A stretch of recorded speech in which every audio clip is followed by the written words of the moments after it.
couple of months ago, I got this in the mail, labeled as a Congressional District specific 2010 Congressional Official Survey. It's quite clearly designed to look like an actual 2010 census form. But it was just a Republican fundraising letter authorized and commissioned by the Republican National Committee. These were mailers that not only exploited people's knowledge of the actual census to get you to open it up and read it, these things also undermined the actual census. By the time people get their real census forms in the mail, you'd be less likely to open that up. If the last time you got something that looked like an official census form, it turned out to be political junk mail with lots of push-pull questions about how evil communist Obama is. Because it was messing with the constitutionally mandated census, legislation proposing to ban stuff like this passed the House and Senate unanimously.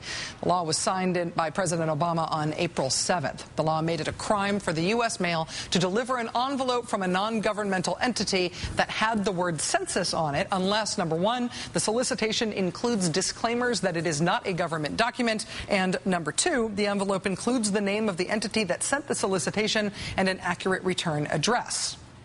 So that should have been the end of that. That should have been it, right?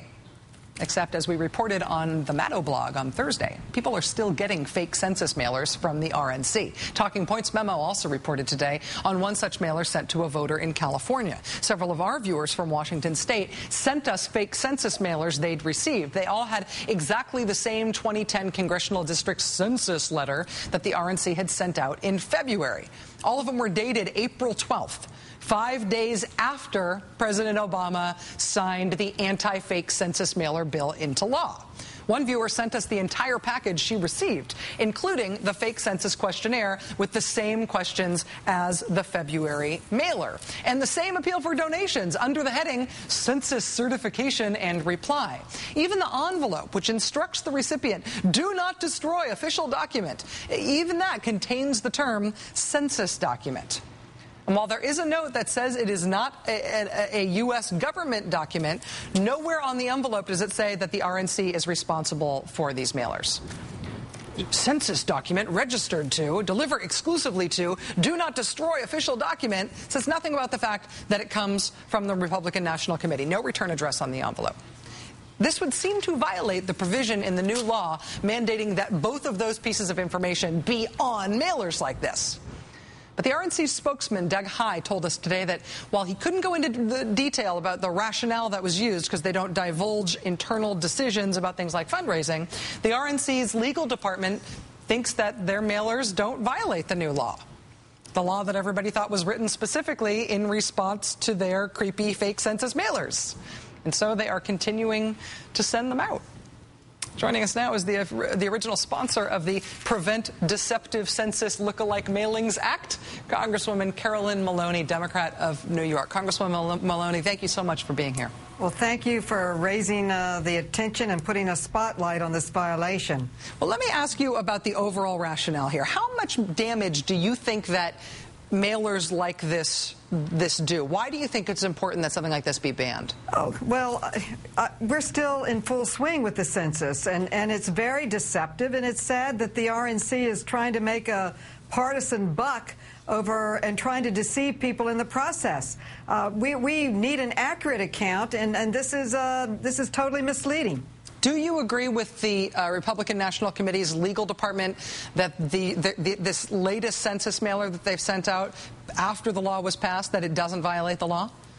It appears to have violated the spirit of the law. I have written to the Postal Department to make a determination on whether or not it violates it, but clearly it was dated 5 days after President Obama signed it into law. At the very least, Mr. Steele should check with his Republican members of Congress, because they all voted for it and don't approve of the actions that are taking place. One other RNC spokesperson made what I thought was a pretty novel argument about this. They told the Spokesman Review newspaper that the party wasn't breaking the law with this new mailer because the post office would have rejected a mailer that wasn't in compliance with the new law, essentially saying that they've been cleared and that these mailers are legal because the post office delivered the mail. What do you make of that argument? I think it's absolutely ridiculous. The law was very clear. my law stated that you had to have a return address and the sender, and the documents that I've seen do not have that. And in fact, it's very misleading. In very large print, they say, do not destroy official government document, and in very small type, the disclaimer. So it appears to be very misleading, and it appears to be a direct violation of the law, certainly the intent of the law. The chairman of the Nebraska's Democratic Party has also, like you, filed a complaint with the U.S. Postal Service about these mailers. Is that the appropriate avenue? Is that the only avenue that's open for anybody who wants to register a violation of this law?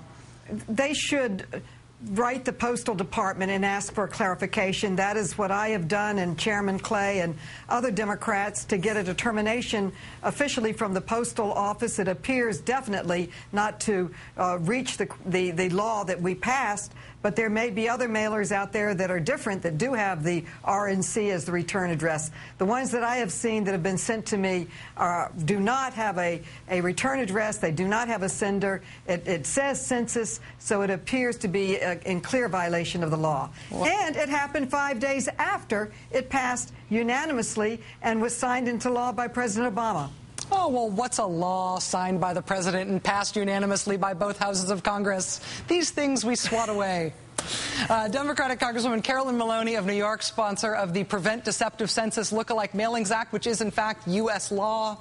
Thank you very much for your time tonight, ma'am. Thank you for putting a spotlight on it, Rachel. Thank you. Appreciate it.